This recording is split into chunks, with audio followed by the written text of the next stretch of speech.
wanted to talk about batteries today. Because now, if you look at the aftermarket and you look at everything that everybody's talking about, they talk about AGM batteries, absorbent glass mat batteries, Optima spiral gel cell batteries. Why wouldn't you install them? Or why would you install them? Well, I have some theories. Believe it or not, the absorbent glass mat technologies originally started in 2001 with Z06. Now, why would you have this? Well, Z06 was premised on lighter weight racetrack conditions, right? I want a light car, I want to track the thing, and I don't want problems. Absorbent glass mat batteries, lighter weight than conventional liquid, will not spill liquid acid, longer lasting than conventional batteries, not by the big range that everybody is trying to sell you on, but they still did last a little bit longer. But they were first factory equipped on 2001 Z06, and they went to 2003. Why not 2004? Well, that was when we went into the 86 class top post for 2004. So we didn't have it in 2003. Now, why should you not install one? Well, let's look at the reasons why from the engineering side of things. Stability of the charging system is completely different between the two. What does that mean?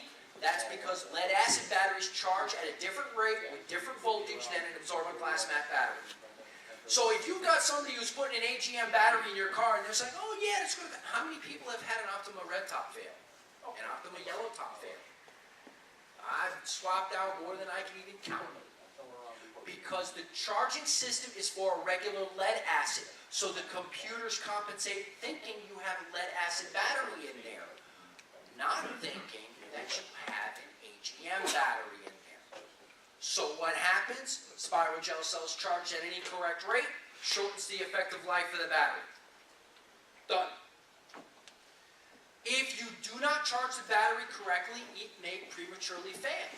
Just like 01 to 03 Corvettes, when they were putting in lead acid batteries in place of it, and they weren't lasting but 3 years. Then they were done. Sir, in the back. What's your opinion on trickle chargers? Because a lot of us store cars for a length of time. Well, battery maintaining is a critical part to this. Now, make no mistake about it. Battery maintenance when you're storing the vehicle is a different subject topic. Why is it a different subject topic? Well, let's look at it from the total point of view. I love having stuff at my disposal. This is the absorbent glass, this is the battery maintainer package that is included with Corvette and some vehicles. Okay, and basically on 7th generation, those of you who have a 7th generation know what I'm talking about. Basically 7th generation, all you do is you take the little thing, you plug it in the back, right? Then you run the cord out over one of the doors with a little nice cotton towel, just take care of the paint, and you're fine. And it will selectively put in battery voltage when it's necessary, and it'll stop charging when it's not necessary. Solid state construction. Now, some battery maintainers are not that way.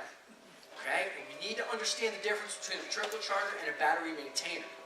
Trickle charger constantly puts electricity into a battery.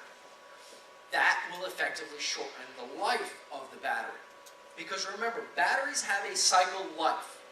Now, those cycle lives are dependent on how much electricity is taken out of the battery and how much electricity is put into the battery, right?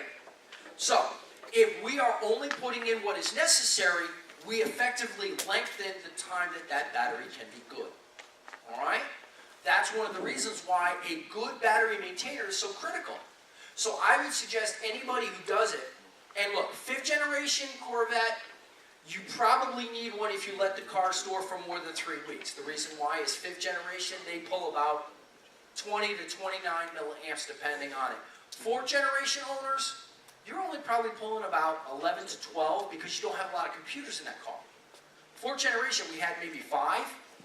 Airbag, engine, anti-lock brakes, central control module, and active ride control if you had that. So you only really had a total of 5. But with 5th gen, we were up to 19. 6th gen, we were up to 25 to 30. And 7th gen, I lost count.